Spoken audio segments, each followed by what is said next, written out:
Welcome back to Split Decision.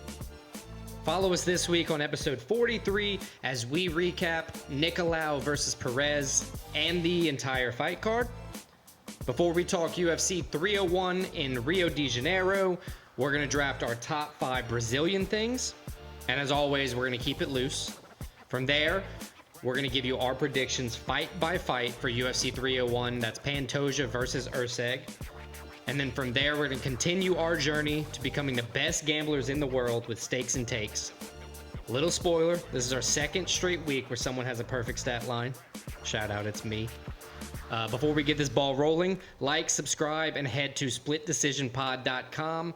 There, you're going to find all of this week's picks, previous top 5s, and more. All right, let's go.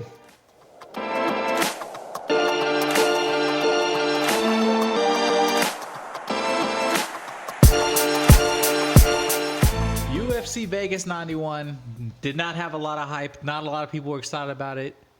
But man, did it exceed expectations. Tons of finishes, exciting fights, very entertaining card.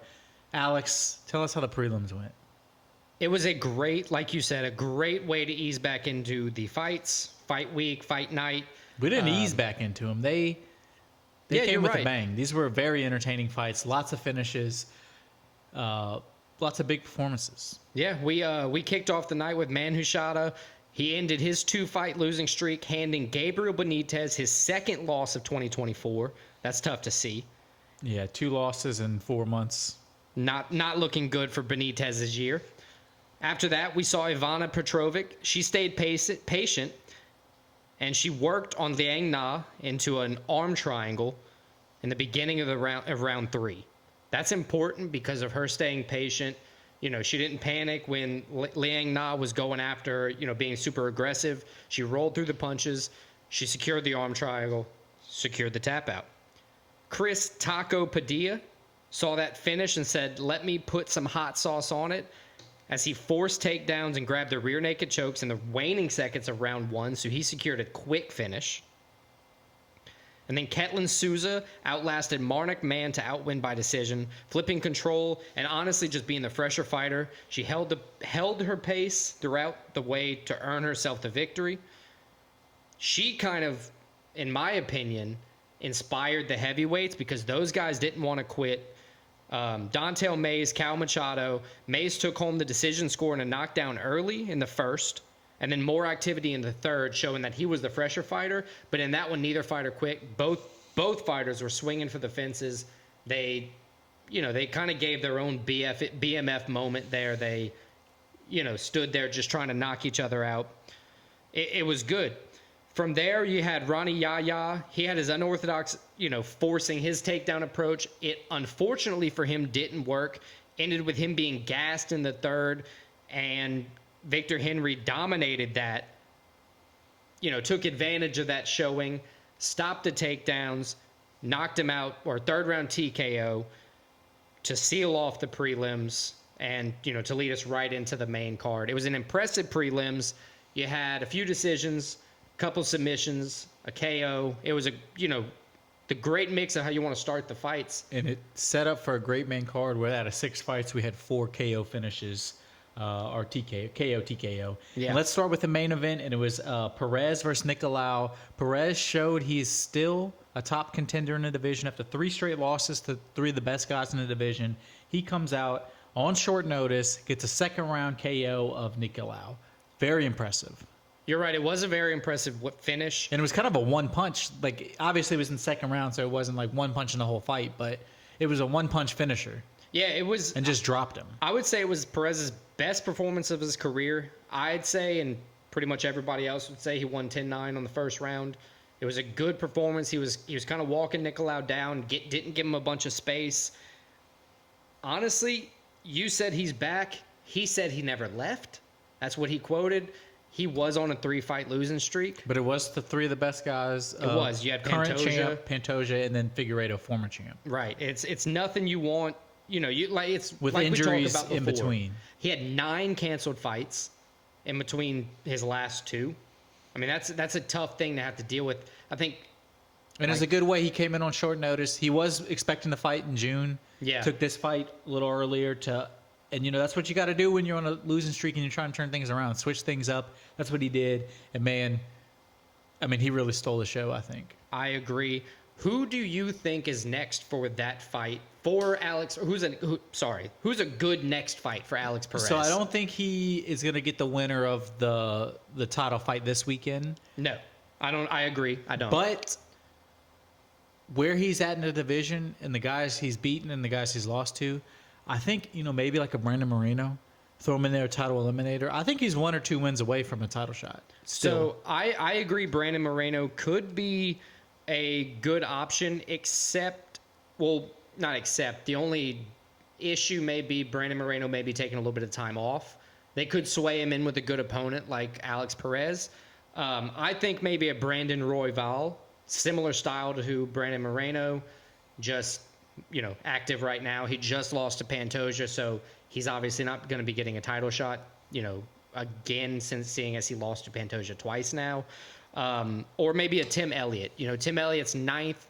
Once you get Alex Perez up there, he'll be 5th, but he wasn't supposed to fight here. He was supposed to fight somebody lower than him, so I don't know what the UFC is really I just don't think he goes, after this big performance, goes down and fights a Tim Elliott who, no offense to Tim Elliott, he's not at the top of the division.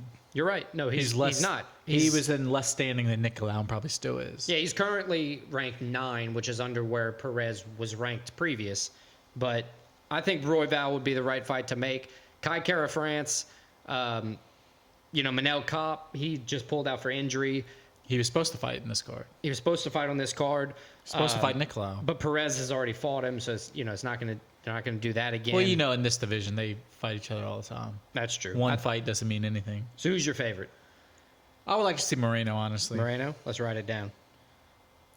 Let's move on. Co-main event. It was another second-round knockout, another impressive performance. Ryan Spann, Goosegoff. Goosegoff with the second-round knockout, as I just said. Honestly, it's a fight that we've seen before, but for multiple reasons. Like the doppelganger with Anthony Smith aside, and then Anthony Smith knocking out Ryan Spann aside. It's something we've seen Goosegoff do. Weather some storms, fight through some adversity. He lost second the straight first KO round. win. He lost the first round and then came back in the second round, like you said. Second straight KO win. It was a significant performance. He moves to 2-1 in the UFC. That's 2 straight wins with 2 KO wins. Ryan Spann now 3 straight losses. He's 7-5 in the UFC. He's only won 4 out of his last 9 fights, so he's in a tough part of his career currently. Man, what do you think about Goosegoff's power? He has one of those crazy powers where, like, if he clean touches you, especially at this weight class, how big these boys are, you have a chance to go out. Yeah, you kind of saw what happened. It plays 6'3", well. he's a big dude. Yeah, big boys fighting out there. The Central Asian guys, they're always scary. Who do you have next for him? Give me some options. Who are you thinking? Put his mettle to the test. Better fighter of the two gets to keep the name Anthony Smith. Him versus Anthony Smith? Well, Anthony Smith fights this weekend, so I guess... They're on the same kind of recovery timeline. Depends what happens to Anthony Smith, but yeah, we know Anthony Smith. Say what you want about him. I know we kind of make fun of him a lot, but he's always down for a fight, so... And he is a good fighter. Yeah. He's just a corny commentator, just like me. What about Nikita Krylov? Krylov will be a good one. Honestly, I think Goosegoff, he's open. He is an exciting guy to watch, so I think he's a guy the UFC will be happy to book. Yeah. Probably in the co-main event again in a fight night. I think he's right there just because, if he's going to come out there, he's going to perform, and it's going to be an exciting fight to watch. Yep. Last one I got, Alexander Erceg. That would be a good one, too. Erceg coming off of the tough loss to Prochazka, where he was beating Prochazka. Yeah. Pretty much the whole fight. And then got until the end. And then Prochazka is a durable dude. That shows you, going back to my man Poton, who's able to finish Prochazka, because Erceg couldn't, and then saw what happened after that. No, you're absolutely right. I would like to see any of those fights. You have a favorite? I'm going to go the Battle of the Anthony Smiths. Battle of the Anthony Smiths? I like it. Uzbeki Anthony Smith versus the Anthony Smith. Let's see who wins. Winner gets to keep the name. All right, moving on. This is my least favorite fight of the night, not because it wasn't a deserved win by the judges. It was just... It was a sheer domination but it wasn't impressive. It was annoying is all it was to me. Like, and I know it may sound like a bad take or whatever, but once Karine Silva gets to the top 10, decision over Lipski. Right. Once she gets to the top 10, it's going to be very tough for Karine Silva to do this one-dimensional thing. But I mean, she moves to 4-0 in the UFC. Two big, good fighters, though. You look at the other women that she's going to have to fight, like Rose, Thug Rose, Macy Barber, Erin Blanchfield. She's a couple fights away from that, and I just think she's going to in for a world of pain whenever that happens. I think that's a little harsh. This is her first. She's 4-0, as I said, now in the UFC. This is the first time she hasn't finished anybody. She still came in and she easily got the win. Not easily, but there was no question who won the fight. Right. Decision win. And like I agree. She did deserve to win. I predicted she was going to get the finish in this fight. She didn't quite get the finish. But I think Silva, probably not the most impressive performance, but she's still right there. I don't think this hurts her at all. Hurts her stock at all. I think it shows that because Ariane Da Silva, or Ariane Lipski, she's now Ariane Da Silva, she was wildly better on the feet. Like, that's why Silva forced it to the ground and refused to, let anything get back up. Yeah, but sometimes it's just an off night and you're like, I'm gonna go what I know wins. Maybe. If we see her, in my opinion, fight somebody like Macy Barber, it's gonna be a different story altogether. Who do you think she fights next? Who's up for Silva? Natalia Silva or Thug Rose. Battle of the Silvas. Yeah, you just had a battle of the Da Silva versus Silva. She came out on top. Give her Natalia Silva. We just predicted a battle of the Anthony Smiths. Now you're giving us a battle of the Silvas? This might be the week of the doppelgangers. I don't know. But I do know, or at least I do feel, and I mean, my batting average is like 60% right, so I'm a little bit more right than I am wrong. I feel like she's not going to be able to last in the top 6, 7 in the women's flyweight division.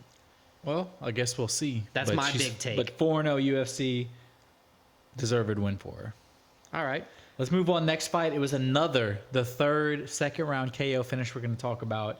The former Glory kickboxer making his UFC debut, Deniz, is that how you say his name? Jonata Deniz taking on. It almost sounds like a joke. Taking on the guy who's now, out of his 2 fights we finished, he's been knocked out brutally. Austin Lane, big guy, but man, he has no chin. These other guys know how to find his chin. These heavyweights. Austin Lane is a massive. I texted you that the other night. He's a massive NFL defensive end. So he looks like it. He looks like he can fight. And honestly, he was, his game up front, taking down Jonata and, forcing the first round, he won. He had the first round in the back. I mean, that's a good game plan, but you can't when you're a guy who that's not his thing. He was doing that because he knew how good on the feet the former kickboxer was. And the former kickboxer proved, unless you're way more dominant than him on the ground, you're not going to be able to stand and bang with him. Right, exactly. That's one of Lane's, strong suits. This was, in my opinion, when you're a striker and you're not afraid because these guys aren't afraid, but he decided not to strike. That's a huge confident boost for the other guy. You're right. And he proved it in the second round with a knockout. First UFC win, he moves to 1-0, 7-0 overall. He now has 7-0 with 7 KOs. I mean, that's pretty impressive. It's a great UFC debut. He knows what to do.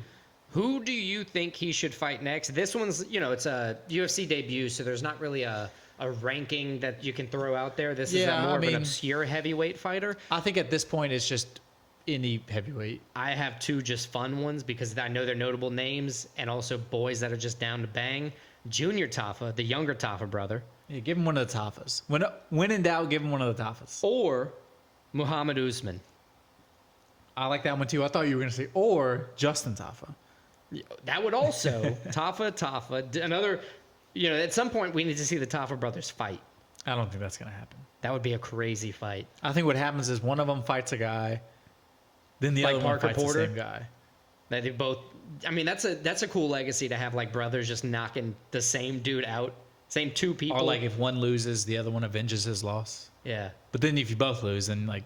Well, they just did, didn't they? Didn't they both fight somebody recently and they both lost? Or not recently, but they have both lost to the same guy. I know they've both beaten Parker Porter. Yeah, poor Parker Porter. Either way, let's move on to Porky Parker Porter. The main card opener of UFC Vegas 91. Jonathan Pierce taking on David Onama. Well, I think this was second to opener. Yeah. I forgot about how quick Medic's fight was. Yeah, so Onama Pierce. This was again one of the only ones that wasn't a finish. Unanimous decision for Onama. Yep. And it's crazy because this was a very impressive fight for different reasons. You had Jonathan Pierce's very aggressive, like force wrestling style, where he's like, dragging you to the ground. He's not giving you any space. He's not letting you breathe. Right. He's always trying to tap you out. But David Onama, not a heavy wrestling background of any kind, or at least that I knew of. He got like 5 or 6 reversals, the most reversals I've ever seen. And he ended up with control time, which, led the way to him getting a unanimous decision win. Yeah, it was a very impressive kind of flip of the script where, the guy's tired, but he didn't stop. He still went after the shots. He still kept with it. He never gave up. And like you said, it wasn't a decision like that we got to sleep on. It was an impressive decision. It was an impressive, well-rounded decision for Onama. He moves to 4-2 now in the UFC, so he's still, 6 fights. He's not new in the UFC, but he's still building his way up. This was one of those ones that you get a win, and like he got better because of this fight. Yeah, absolutely. He got better with this win. He was tested, and he tested positive for having that dog in him. Exactly, because he could have easily, this guy's better on the ground than me. Waited for the bell to finish so he can get back up and try to start the next round a different way. No, this dude, David Onama really, he fought through a style that I think obviously you knew that was a style Jonathan Pierce was going to come in with, but he was able to overcome a good wrestling style that, like you said, I think he grows a lot from that fight. Yeah, so shout out to the Ugandan, the silent assassin, Onama, with the impressive performance. Who do you think he fights next? I got 3 options.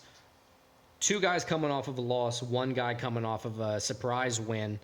Nate Landwehr, Nate the Train, Billy Q.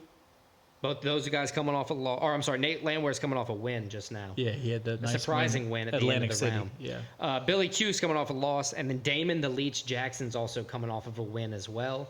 I think either one of those 3 would be fun fights. It kind of gives Onama kind of back in his court, a striker versus striker. We've proved that, there's no sense necessarily in just forcing wrestlers down this guy's throat. Yeah, let him fight once and then maybe another wrestler later on. I like all 3. Give me Landwehr. I think that would be a very entertaining fight, Onama Landwehr. Landwehr's got some crazy post-fight interview too. So he's got that entertaining guy. That skill with him.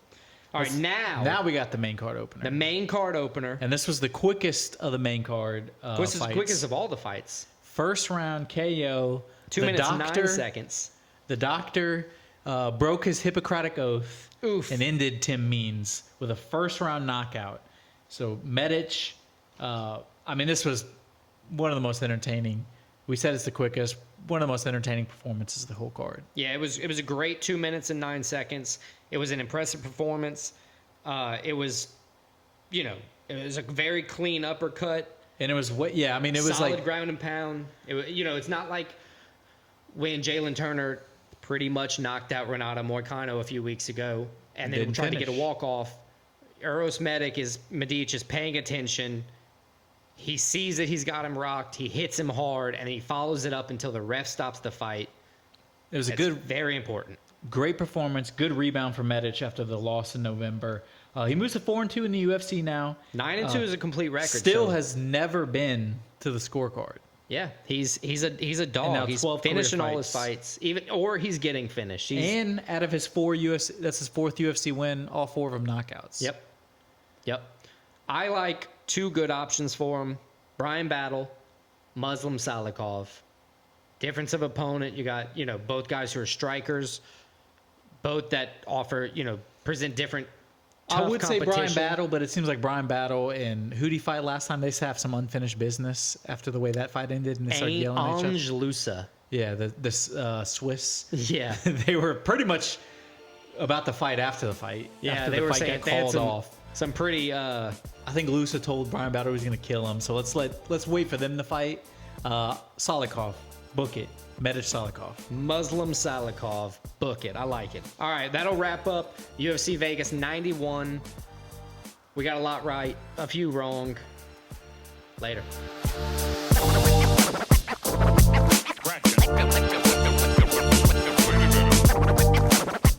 UFC 301 returns to Brazil.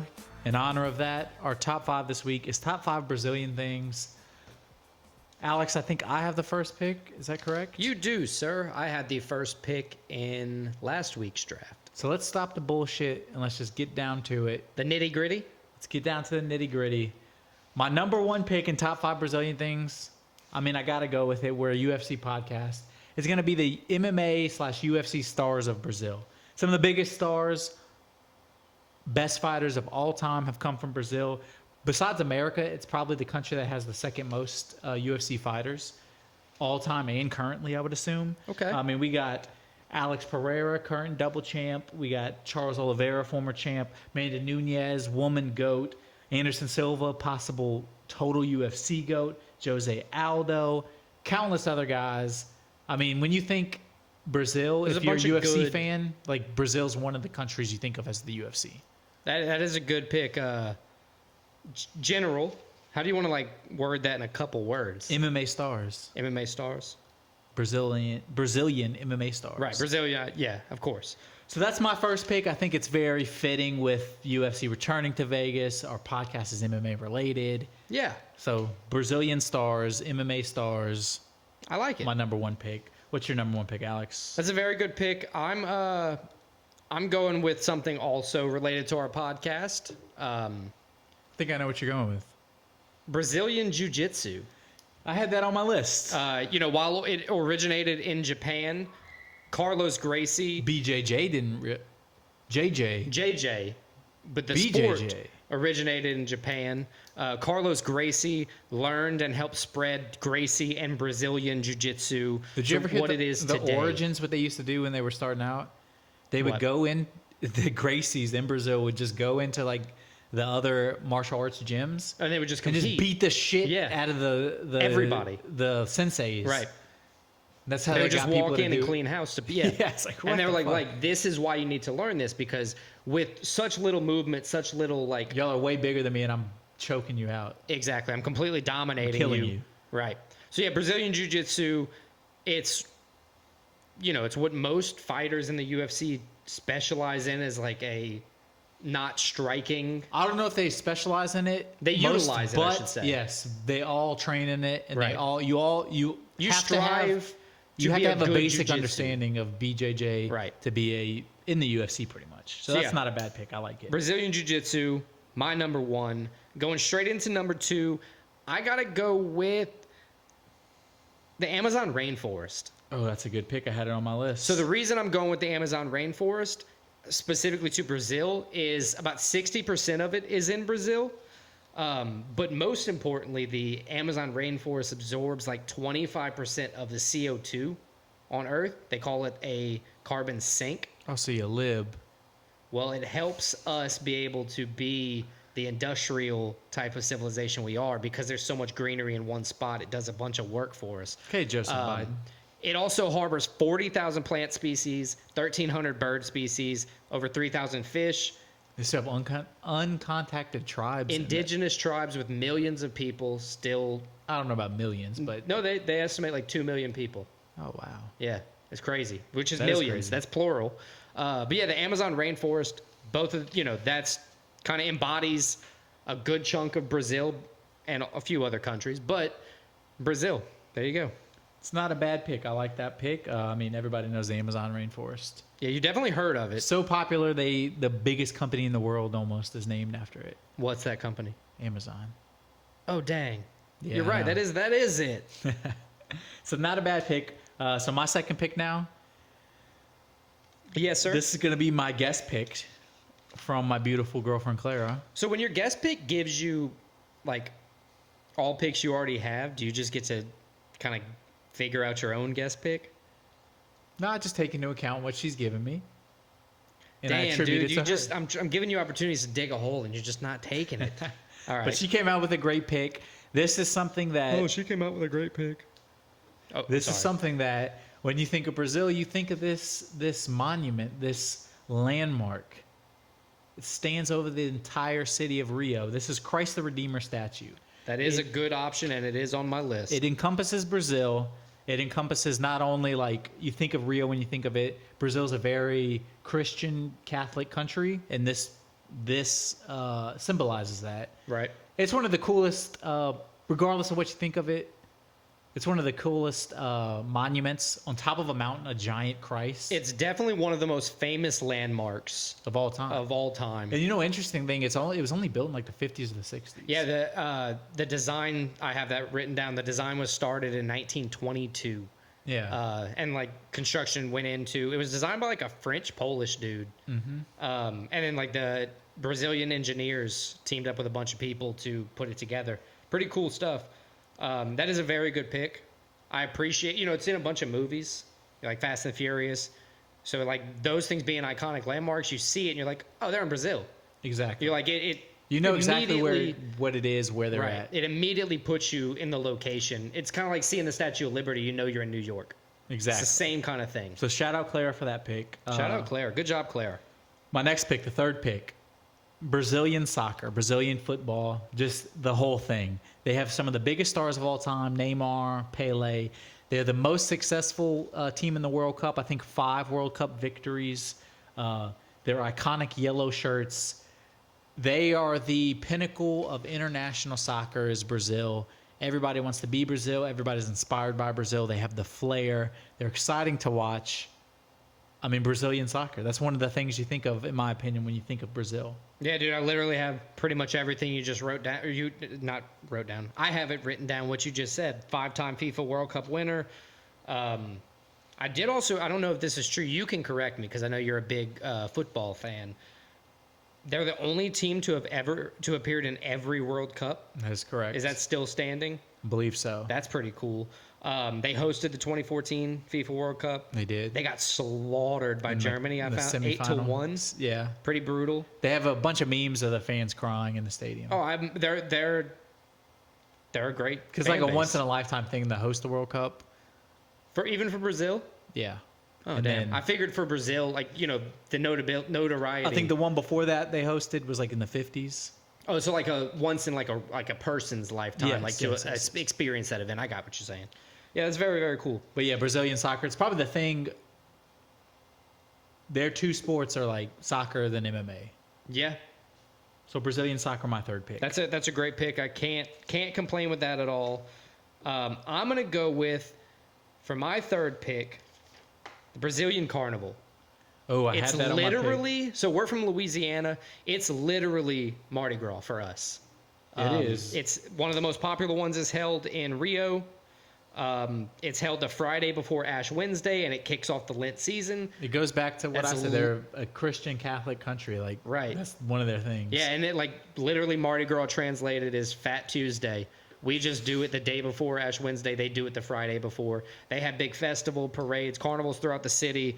Brazilian Carnival is like a heritage cultural thing that, being from Louisiana and knowing, what we're about with it, I couldn't even imagine how awesome theirs is. I'm like sure in person, it would be it's amazing. It would put our New Orleans, put it to shame completely.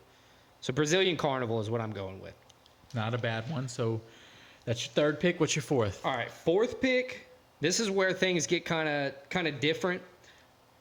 I'm leaving my quote unquote silly pick to my fifth pick. I'm going to go with the Brazilian fans. The fans of Brazilian sports. Okay. You went with the stars. You generalized it that way. I'm going with the fans because they're emotional investments to their teams. It's like family to them, as it is with a bunch of other things. But we've seen Brazilian fight cards. You're talking about the World Cup being a once in a lifetime. People crying, being beaten by Germany. They bring energy and vibrancy to the stadium. They all rep it. It's the common thing of like the country comes together. They back their team through and through. There's not the people rooting for Argentina sitting in Brazil. No, everybody has the yellow shirt. Everybody's rooting for Aldo. Everybody's rooting for Silva. It's the fan. It's the pride of your country. They have a strong fan. The love to your team, your fighter, your sport, etc. The fan base of Brazil is powerful. It's not a bad pick. I like that pick, and I agree. I think they have some of the best fans, and as you say, it kind of brings the country together. Absolutely. So what do you have for your 4th and 5th pick? So my 4th pick, this is going to be something I think you think of when you think of Brazil. Specifically, there's one you think of. It's the beaches of Brazil. You think of the Copacabana beach. It's a famous beach in Rio. They have white sands. You think of people playing volleyball. Yep. They're always packed. It's a beautiful beach. And I think it encompasses Brazil. One of the things you think of Brazil is... Are you going with beaches or that beach? Beaches in parentheses, Copacabana Beach. Okay. I just think it's one of the biggest, definitely tourist attractions of Brazil, the beaches. Absolutely. That's a good pick. Beaches are... shout out to my wife. She hates going to the beach. I love the beach. But I love the beach. It's a great, great time for me. Just hanging out, going in the water, chilling. It's a great time. And my last pick, I'm going to go with the city of Rio de Janeiro. It's on my list. It hosted a World Cup final, 2 World Cup finals. It's hosted the Olympics. It's probably the biggest tourist attraction. Not the biggest city in Brazil, surprisingly. A lot of people, it's Sao Paulo. It's the biggest. Rio, what's the capital of Brazil? Sao Paulo. There's two, right? Brasilia is the right, capital. Okay, yeah. But it was changed, like, since we've been alive or something, pretty close. Maybe, I don't know. It holds Christ the Redeemer. Holds Christ the Redeemer, holds Copacabana Beach, holds... The most famous carnival. Holds the most famous carnival. I mean, when you think of Brazil and you think of, like, going to Brazil, yeah, Sao Paulo is the biggest city, but Rio, like, encompasses, I think, Brazilian culture. Yeah, that's a good pick. Rio de Janeiro. So that's my 5th pick. What's your 5th pick, Alex? Let's wrap this up. All right, my 5th pick, I'm going to go with the Brazilian wax. Brazilian wax? Yeah, so specifically what that did for beaches from 1987 forward. So 7 sisters from Brazil. This is how, like, the story goes that I found out on the internet. The Brazilian wax was popularized by 7 sisters who opened a waxing salon in New York in 1987.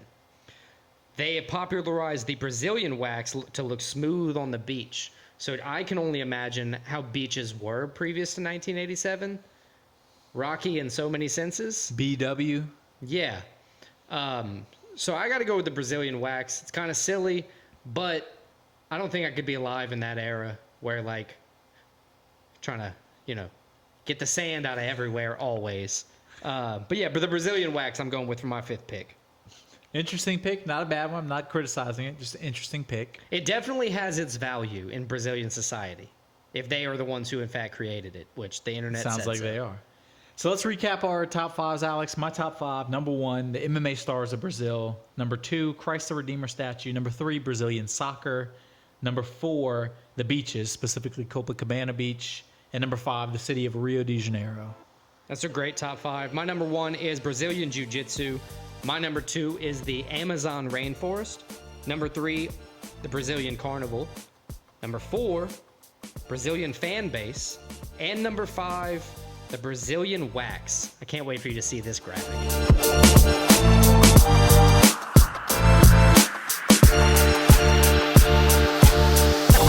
The UFC returns to Brazil for UFC 301, and we got a card full of Brazilian fighters. Alex, you mentioned the Brazilian fans. They're going to be loud. They're going to be heard on Saturday night.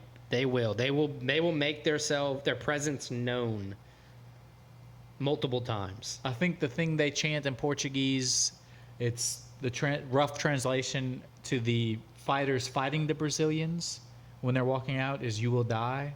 It's like "You will die here" or something. Very intimidating. I like that. We're going to cover the whole main card. It's a 5-fight main card, as all pay-per-views are. And we're going to start with the opener. Paul Beardew Craig, the Scottish 36-year-old, taking on Chow Borralho. Borralho. You always got the pronunciations. I appreciate man, that. we got the technology at our fingertips. I give the name a goog. I should probably do that, but fuck it. One of these days you might. We got the Bear Jew, the Scottish Bear Jew, taking on the Brazilian Natural. Chow is 5-0 in the UFC. 1 sub, 4 decisions. Bear Jew, Paul Craig, 9-7-1 in the UFC. He's coming off of a bad submission loss to Brendan Allen. Chow coming off of a unanimous decision winning as Abbas Magomedov. Yep. It's been a tough go in the past 5 for Paul Craig. 2-3 in the last 5. Paul Craig, he's one of my favorite guys, but man, he makes it hard to be a fan of him because even in the fights he wins, usually he takes a beating. Yeah, he does take a beating often. He gets that nose pretty clobbered up. I mean, looking at him healthy, his nose takes some pretty crazy angles. So, imagine they straighten it out a couple times when they hit him. Out of his 17 career wins, 13 of them were by submission. It's impressive, but it also shows like he's been knocked out 4 times. He's only been to the card once. That's impressive. 25 career fights. Yeah, that's an impressive stat as well. But that means he's either choking you out pretty much, or you're knocking him out. Yeah, odds are. So Cal Borralho, he's like a decision king. He has power. He's fun to watch though. He's a decision guy, but he's respectful. He looks. He's looking at him. He looks cocky. He's never been finished. He's very respectful. He means business when he goes in there to fight. Yeah, anytime you have a dumbass neck tattoo, you look cocky, but he's not cocky at all. Yeah, and he would kill you for saying that. He probably would, and he could. So yeah, never gonna meet him. I'm gonna send this clip to him. So just don't worry. Hopefully that will encourage him to meet you. Either way, I think the odds, being as crazy as they are in Borralho's favor, are painting the picture exactly how it's going to go out. I think Cal Borralho is going to win the fight. I think he goes out there and dominates for 3 rounds. Yeah, I think he's gonna keep it distance. He's gonna stuff the wrestling with the Bear Jew, and he's gonna do everything it takes to win the fight. Probably secure his 8th decision victory. Pretty much, if you're fighting Paul Craig, when you're beating him, don't get caught in a crazy submission. Yeah, don't. Because he's known as you're beating him, he'll throw up a triangle or something and choke you out or break your arm. Right. If you're Jamal Hill, he'll do both. So just watch out for that, and he should be good. So I got Chow winning the fight. Next up, staying in the middleweight division, we have Michel Demoledor Pereira. The Brazilian. Taking on Ihor, the duelist Potieria. I didn't realize, I like Pereira. I like watching him fight. I didn't realize how hot he's been. 7 straight wins, 8-2 in the UFC. But that's across 2 divisions. He had trouble making weight. One of the first podcasts we had when the audio was all... he missed weight by like 3 pounds, and he just didn't give a fuck. Then he came out and just dominated, which is Then cool. He tried to do the same thing against Wonder Boy, and Wonder Boy's like, nah. Yeah, I'm not fighting this guy. So then after that missed weight, they forced him to go up a weight class, and he has not changed at all. He's just been able to kind of get bigger. I mean, he's one of the guys, you watch him, he is one of the craziest guys in the octagon. Some of the shit he does. Now, it's been working for him. Yeah, on the other end of that, Ihor Potieria, he's come down from heavyweight to light heavyweight. He's now in middleweight, which is his last fight. He beat, Robert Brycek, I think his name was. By unanimous decision. He showed a lot of good things there. It was the first time fighting at that weight class, but he showed that he had a lot more power. He wasn't gassed. He was wearing the weight well. I think with this camp, he's going to be a little bit better. So he's not quite there yet to face somebody like Michel Pereira. He's 2-3 in the UFC, as you said. He's only fought 1 fight at this weight class. His previous 3 losses, though, at the higher weight class, all 3 knockouts. Yeah. I think that was a big problem because you had natural heavyweights or light heavyweights fighting. Versus a guy, that should have been cutting a little bit of weight. Right. He was fighting at natural weights or gaining a little bit of weight just because he's a good fighter. And you can't always do that. We see that, in a few different cases throughout, all the cards we watch. You see that become apparent, and, it's why it doesn't always work out. Yeah, so I got Pereira winning this fight. I think he is I think he continues his streak, 8 straight wins. I think he's a guy, he's slowly moving up towards that serious contender status. Right. With Ihor Potieria 1-3, he's 25% as an underdog. I don't see him winning. I pick Michel Pereira as well. So let's move on to the next fight. We mentioned this guy's doppelganger earlier. We mentioned him as a possible opponent for his doppelganger. We got Anthony Smith, also Lionheart. Also 2-3 in his last 5. 2-3 in his last 5, 12-9 overall in the UFC, 37 wins, 19 losses overall in his career. Taking on the undefeated Brazilian fighter, Vitor Petrino, 4-0 in the UFC. He has 2 finishes, 1 KO, 1 sub in that. His last one was a unanimous decision over Pedro. He's a guy, undefeated, rising star. He's a guy that a lot of, you say momentum, there's a lot of talk behind him, especially with that undefeated record. Yeah, Vitor Petrino is the 15th ranked light heavyweight. Anthony Smith is the 10th ranked. Obviously, Petrino is trying to go claim that spot. Weird stat, Anthony Smith has only beaten Ryan Spann since September of 2021. I saw that, yeah. His last... almost... so you mentioned 2-3, but his last 2 wins are both over Ryan Spann. Right. So that's not great. Coming off of a KO against Roundtree in December. KO loss against Roundtree. Yeah. Roundtree's got power, so you can't really be mad about and it. Shout out Roundtree getting that fight against Jamal Hill coming up. Yes, the UFC St. Louis. That's good for him. No. Or it was announced before. It's UFC 302. Yeah, 302. Anthony Smith is tough though. As much as we give him shit just for being corny and he's kind of lame. He is tough, but he's a tough guy. He's always down to fight too. The thing with Petrino, though, he often takes fights to the ground, and then he beats you up while he's on the ground. Like, he was only going to the decision 3 times out of his 11 fights in his career, but he's still finishing guys. He just got his first submission victory, but in all of his fights in the UFC, he's at least attempted takedowns. Most of them, he's gotten multiple takedowns. And he is undefeated, but say what you want. This is a step up in competition for him against Anthony Smith. Like, it's a guy who's fought for a title before. Stats that make me think Petrino's going to win, other than the Ryan Spann being the only victory since 2021. And that robber that tried to rob his house, he beat up. Oh, yeah, I forgot about that guy. But he is 5-7 as an underdog in the UFC. That's Anthony Smith. So that makes me lean on the odds with Vegas again, saying Vitor Petrino is going to win this fight. Yeah, I'm agreeing with you. I think Petrino wins. I think the crowd is going to play a factor as well. But yeah, Petrino remains undefeated, 12-0, 5-0 UFC. Let's move on to co-main event, Alex. Bantamweights. That means skinny boys. The return of the king, Jose Aldo. The king of Brazilian. Rio. Yeah, the Brazilian king for sure. He's the king of Rio. That was his claim to fame. Former champ. When he ran into the crowd and they hoisted him up? Yes. I don't remember the fight. Champ. I remember the highlights. He's regarded by some as the best 145er ever. I think Max Holloway and Volk kind of have taken that reign from him, but at one point he was.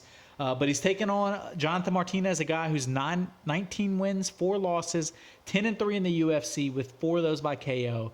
Coming off of a second-round TKO win with a 6-fight winning streak. Martinez is the guy that's hot, and he's a guy rising up, taking on a guy coming out of retirement. Yep, he's rising quick. In that 6-fight win streak, he has 2 leg kick KOs. I think his last 2 wins are leg kick KOs. Yeah, maybe, or one space in between, maybe a decision win in between. But yeah, definitely 2 recent leg kick KOs, which is very dangerous. Against the guy who's been boxing his last 3 quote-unquote professional fights in Aldo, so maybe that could play a factor. You can't leg kick in boxing. Yeah, it's strange to see Aldo coming out of retirement, but I understand why. He's coming to fight with his home crowd in Brazil. And they're all saying they know I call him, he's saving the card, you know. Oh, yeah. Like making this making it a noteworthy, buy. Noteworthy, yeah, exactly. See the King of Rio come Martinez is 9-1 against orthodox fighters, and Aldo is 1-1 against southpaws. So it kind of shows where the advantages come in my opinion. Martinez is also 6-1 as the favorite. I like all these things in favor of Martinez. It makes me kind of feel like, the odds on this one are pretty close. Not really a toss-up, slight favorite. Few interesting stats. All right. So although his last fight, it was a loss. Okay. But it was a decision loss to Merab. Yeah. Merab's regarded as he's getting his last name. Merab is getting the title shot next. Devashvili. He won 3 wins before that. And it wasn't that long ago. His 3 wins before that were Chito Vera. Yeah, he retired in 22. Rob Font and Pedro Munoz. And those are still the top of the division. So I don't think Jose Aldo is some washed up guy. No, but how'd you say he lost to Merab by decision, right? By unanimous decision. Right. It's not like the guy's chin left. The last time he got knocked out was in Was like Peter 2018, 2019. It was Peter Yan. Saying that, I think Aldo's going to come in game. I think he's going to come in fighting well, but I think the guy that's active and that's on a 6-fight winning streak is Jonathan Martinez. I think he's going to be the only American to come in on this main card, the only one to take down a Brazilian fighter. And I got Jonathan Martinez winning. I agree that Jonathan Martinez wins, and I think he's going to utilize that heavy leg kick that him and his camp utilize. Him, Chris Gutierrez, the whole team, they utilize that hard leg kick, and it very obviously damages fighters. I think they're going to use that to either hurt Aldo or break down his defenses to make him like think about everything, and then at that point the striking just kind of goes ham. Jonathan Martinez for the win. So let's move on. The main event of the evening. The what? The main event of the evening. All right, let's go. We got I'm excited. Alexandre Pantoja, the champ, the Brazilian, 27 wins, 5 losses, 11-3 in the UFC, making his second title defense against, no offense to Steve Erceg, one of the most undeserved title shots and random title shots we've seen in a long time. I agree that it is random and undeserved in terms of UFC wins. Right. In terms of I'm not saying he can't come in and win the fight, but it's undeserved in terms of resume. You're right. The only thing that makes it kind of like the reason Pantoja took the fight was because there's nobody else. Yeah. He's beaten everybody it's a else new guy at the top of the division. So Steve Erceg, number 10, number 12, something like that. And he's 12-1 though. He's 3-0 in the UFC, so it's not like he's been losing or anything. He's been winning. Right. He's got some hype behind him. 11. He's 3-0 UFC, but 11 total wins in a row. He's a ground guy. He's an Aussie, so he's making the long trip over. I mean, this would be the ultimate upset if Erceg came in and won this fight. Man, look. Pantoja, he's shown a lot of great things. Don't want to take anything away from that. Sounds like you're about to take some things away from him. No, he's a great wrestler. Neither guy's ever been finished. I don't think this is a fight where there's a finish happening. I think this is a decision fight where I think the odds are kind of like right there. You could see Pantoja winning because of how great he is. He's a great striker. He's great on the ground. He's never been finished. Like, he only loses by decision. But Steve Erceg's the same guy but younger. Less experienced. Less battle tested. Right. Not a champ. Maybe not. But I think it's one of these fights that it's not like Paul Craig, Caio Borralho, where it's, pretty much Caio was going to win. I think this is more of a toss-up kind of fight. I don't think it's that big of a toss-up. I'm surprised the odds are this close, honestly. I think Pantoja's going to come in, and I think he's going to show there's levels to this and that he's the champ and that Erceg, great fighter, 12-1, he's not at this level yet. I will say that having home field advantage, if you're Pantoja, having home field advantage, the odds are not like great. Surprising. Right. Like there's like we've heard there's just a wall of noise in Brazil when you're fighting. So like that translating for Pantoja to be, what is it, -210 favorite? -210. That's a lot. Like that was when it opened. It might be a little bit less now, with a little bit of hype going to Erceg. We don't know. By the time the fight comes on Saturday, could be almost dead even. I think Erceg's going to surprise the world and win the title at 28. Think you, that's a little pipe dream from you. I think Pantoja comes in, as I said, he proves he's the champ. He proves his levels to this. I'm going to say Pantoja finishes Erceg. So this week, I think he gets a submission win. This week on UFC, it's going to come down to one fight amongst us again.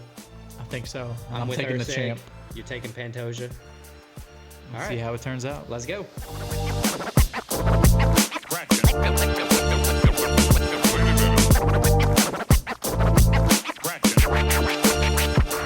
All right. We're back to recap another week of Stakes and Takes. Like I said before, this is our journey, our road to becoming the world's best gamblers or pickers. We're making steps. We're making progress. Yep. How'd you do? Let's go with the takes, the total takes from last week. How'd you do in UFC? I had a pretty good week at UFC. I went 5-1. Nice. The only loss I had was the main event. I had Nicolau over Perez, and we talked about it earlier. Perez, the second round KO. But I got every other fight right. Yep. I had Nicolau winning as well. I went 4-2 in the UFC. The other fight I had was Ariane da Silva or Ariane Lipski. I had her winning, and Karine Silva won that fight in a dominant fashion, I'd say. What about the picks you brought to the table? So I brought 4 soccer picks. Yeah. I went 3-1. I got Everton over Brentford right, 1-0 Everton. I got Arsenal over Tottenham right, 3-2 Arsenal. I got Rangers over St. Mirren right, 2-1 Rangers. The one I lost, PSG, the biggest favorite of the whole one, they tied Le Havre 3-3. So disappointing. PSG kind of just. So what does that mean? Around. You know, like there's not many sports that have ties and stuff. What does that mean when a sport ties or when soccer ties 3-3? It goes into the draw column, but is that like, how does that affect them? I mean, it just means they probably it's just good weren't because focused. they scored goals, right? No, but you would rather score less goals than let up less. Like it's worse that they let up 3 goals than it is good So like that they scored 3 goals. 6-6 final would be terrible. Especially if you're the better team, yes. Okay. That still doesn't make much sense to me, but we have a long season. We'll get there. 3-1, I'll take it. 8-2 overall. I like that. No complaints 8-2. there. How'd you do? There's nothing to complain about with 8-2 overall. I went 7-3, 4-2 UFC, 3-1, and bringing my own. I brought 2 baseball, 2 basketball. I got the Celtics over the Heat. What was it? Game 1, I believe. And I had Thunder over the Pelicans. Game 3, or it was Game 3 for both of them. Game 3. I got both of those right. I had the Braves over the Guardians. Correct. Got the Braves right. Friday. And then Friday game. And then the Orioles, I thought were going to beat the A's because the A's have pretty much given up so they can leave Oakland.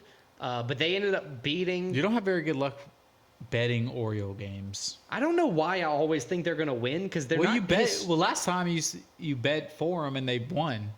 You bet against them and they won. Yeah, but see that they're a good team. They're always a good team, but I just feel like they're not going to perform, and then they I feel won like the they're AOE going to perform. So I guess I'm just like off on the metric with how I'm thinking about them. But either way, 7-3 on the week, pretty good for me. That moves me to a total on the takes standpoint to 70, 38, and 2. And Mr. Christian, you're 72, 36, and 2. So you're bridging that gap little by little. I'll take it. Spreading the gap, I guess you could say, little by little. Moving on to our stakes for the week. How did you do? Did pretty well. Went 4-1. I was plus on my units. So the ones I got right, I had 4 units on Arsenal minus 115. They won. Nice. Had 2 units Rangers minus 255. They won. Nice. 2 units Silva minus 155. She won. 1 unit Everton plus 140. They won. Yeah, the one I got wrong was the 1 unit on Nicolau. Thank God I only put 1 unit on him, minus 185.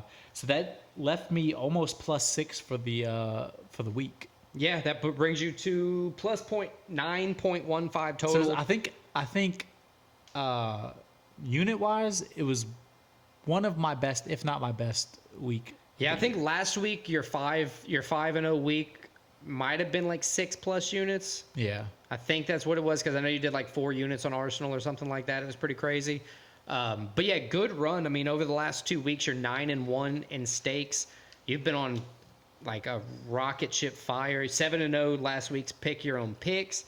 Pretty awesome. I think I found my niche in the soccer. Yeah, the soccer, like I'm learning a lot. I'm starting to trust betting on soccer a little bit. So that's been very informative for me. I think I can name 4 soccer players. Mbappe, Messi, Ronaldo, and Harry Kane.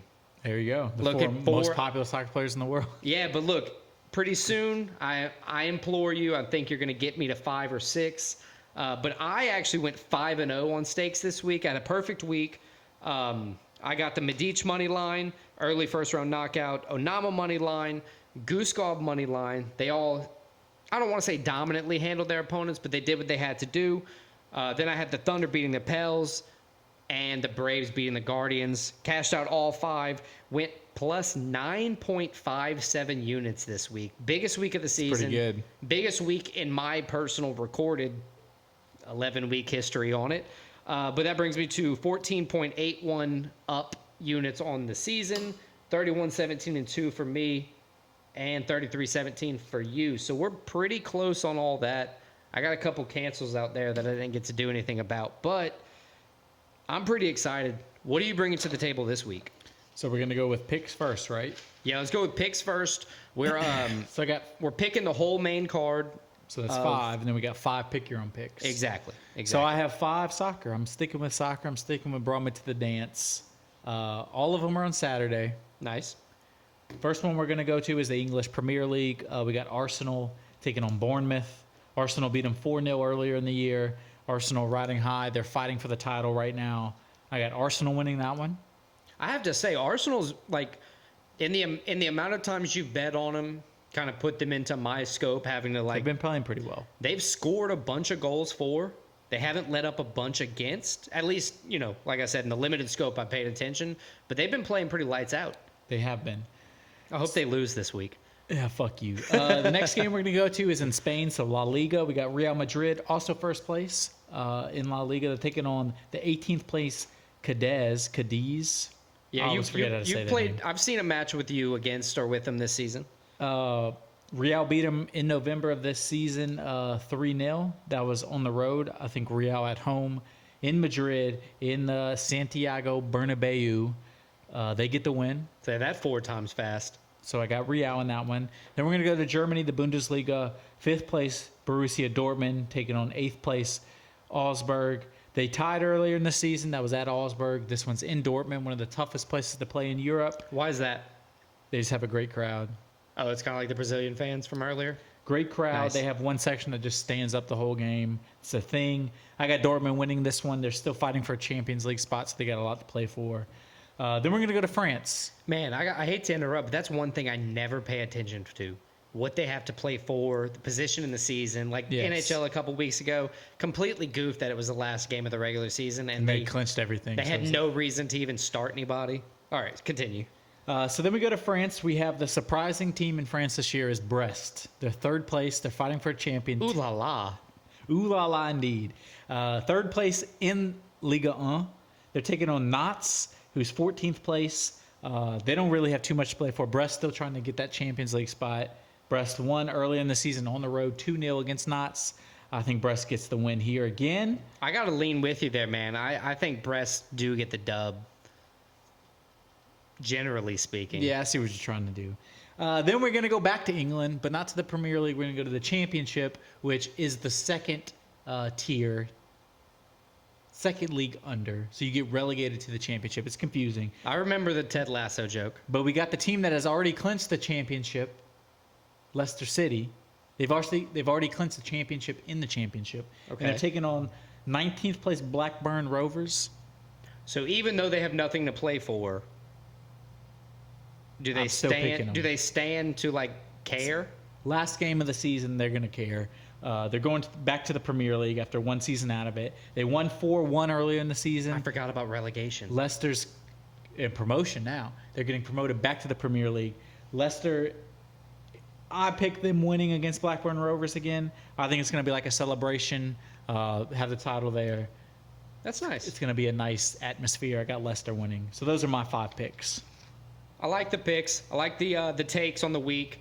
Obviously, like you said, the 5 UFC fights, we only differ on the main event. You have Pantoja.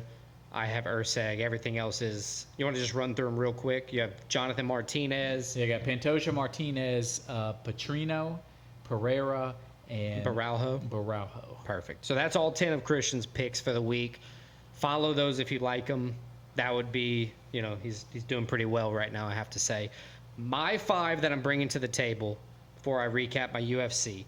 I'm going NBA playoffs, Game 5. We're going to go Celtics over the Heat. Game 4 just ended. Celtics won. Game 4 just ended. Celtics won. But that so game... So you think the who are you going with? Celtics. I think the So you think the Celtics close the series out? Okay. Series is ending at home. Okay. Game 5, series is ending. Jason Tatum's been playing well, even though he just caught a little ankle stinger. That's fine. Jaylen Brown's been playing well. They're not pulling him out. They're going to make him, finish the series strong. Then they can have a rest day or two. Next up, I'm going with West NBA playoffs Game 5. Mavericks versus the Clippers. It's been a back and forth series. I was about to say it's been very contentious. You got a crazy good team up now with Luka and Kyrie. They got some, they've had some time to vibe together. Taking on Kawhi, James Harden, and Paul George. I think James Harden is going to do his typical playoff bullshit. He's been playing kind of well.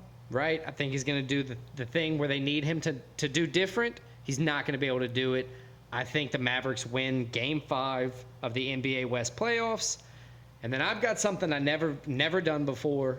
Yeah, you told me this when we were talking about our picks earlier, and I'm surprised you did this. I've been paying attention. They're a good team. I believe in them. I think Friday through Sunday, so Friday, Saturday, and Sunday. So these are my next 3 picks. So you're going baseball series. Baseball series. Braves versus the Dodgers. So 2 of the best teams in Major League Baseball. On Friday, on Saturday, and on Sunday, the Braves are going to beat the Dodgers all 3 days. They're going to sweep the Dodgers.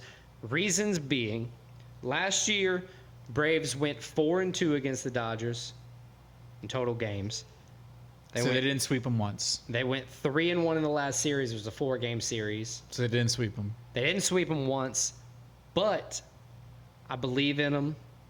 The Braves are a good team. They're better than the Dodgers this year. The Dodgers have, I think, 12 losses, 18 wins, 12 losses. Braves have 18 wins, 7 losses. They're both great teams.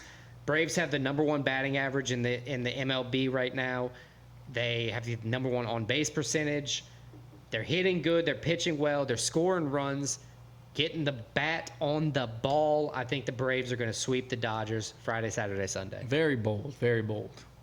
And it's also fun. It's fun. It's fun. If you like losing, it's fun. All right.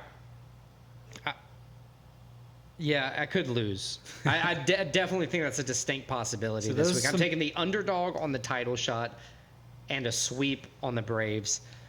Either way, those are my 5 bring in my own picks. For the UFC 301, to recap my picks real quick, if you want to follow any of these, I got Steve Erceg winning the title over Pantoja. I got Jonathan Martinez in the co-main event. From there, I got Petrino, Michel Pereira, and Caio Borralho to finish it up. So the only one we differ on is the title. Right. Let's move on to our stakes. What are we betting on this week? How are we laying it down? How are we putting our money where our mouth is to, like I said before, try to be the best? We've both been doing pretty well, too. I got 2 UFC bets, and I got 3 soccer bets. I have 2 UFC and 3 other is what I'll call it. So I'll give you my 2 UFC bets. You give me your 2 UFC bets. Yeah, let's do it. I got Pantoja money line -210, and I'm putting 3 units on that. I also have Jonathan Martinez money line -150, and I'm putting 1 unit on that. I like that bet. The Martinez one specifically. I think he's going to win that fight. I differ from you in one of my UFC bets. I got Erceg money line. I put 1 unit on it because I am scared. He's a 28-year-old, like we said before, largely undeserved of a title shot at this point in his career, but I think he's going to surprise some people. And then I have my first parlay ever, I believe. I'm picking Petrino versus Pereira. It's a 2-pick, 2 units, -320 money line on the 2 combined. Because they're both like plus or Yeah, minus I didn't wanna more do than like 500. I didn't want to do like 2 units on a -500 because I'm gonna win like 0.2 units. I get it. So just even it out a little bit, try to take a couple picks there. But yeah, that covers my UFC bets. Erceg money line, and then a 2-pick parlay with Petrina and Pereira money line at -320. Yeah, so then I have 3 soccer bets, as I said. I have 1 unit Leicester City -165. Nice. 2 units Brest -140. Brest. And I'm throwing 3 units on my team, Arsenal, -450. Is it safe to say that Arsenal is your favorite soccer team? Yes, by a large margin. They are my Nice. favorite. Nice. Unequivocally. All right, so I got Braves. So one of my bets is Saturday's game. It's a 9-10 game, Saturday night. Braves money line. I got 3 units there. Obviously, there's no odds out for it yet. I will update those as soon as I can get them. It'll have to be Saturday morning. I got the Celtics money line. That 2 units on that one. Game 5. Game 5. Those odds are going to come out in the next few hours or so. I'll update that as soon as possible. And I have the Mavericks money line, 2 units on that one over the Clippers. Game 5 as well. Put them to lead the series and to give them hopes to advance in the playoffs. But yeah, those are my 3 other bets. Recap your 5. I'll recap my 5, then we'll go home. Yeah, so I got Pantoja, 3 units, minus 210. Martinez, 1 unit, minus 150. 1 unit, Leicester City, minus 165. 2 units, Brest, minus 140. 3 units, Arsenal, minus 450. I forever will be childish when somebody says a word like Brest. Anywho, I got Celtics money line, 2 units. I got the Mavericks money line, 2 units. I got the Braves Saturday game. Oh, I guess the NBA games are Game 5 specifically. Game 5s. I got the Braves Saturday game money line. I got Erceg taking the title from Pantoja money line plus 175, and a 2-pick parlay with Vitor, Petrino, and Michel, Pereira, both money lines minus 320, 2 units there. Yes, I think that about wraps up episode 43. Check us out next week. We're going to recap this great UFC Brazil 301 card. We're going to recap our picks. I guess I'll be recapping everything, right? Oh, yeah, I say we, but I will not be here. You're going to be overseas, my boy, in France. I will be overseas. I will be partaking. I'll probably watch Brest. Nice. Are you going to be able to see any games live? The soccer games, yes. Nice. That'd be fun. See it in possibly kind of the home turf, if you will. Exactly. So, nice. Alex, you're going to recap 301.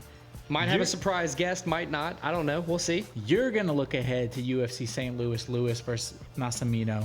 Yep. You're going to give us a top 5, maybe. You're going to give us some picks. I'll still give my picks. I'll text you my picks. Yeah. But yeah, check us out next week, episode 44. All right. Peace.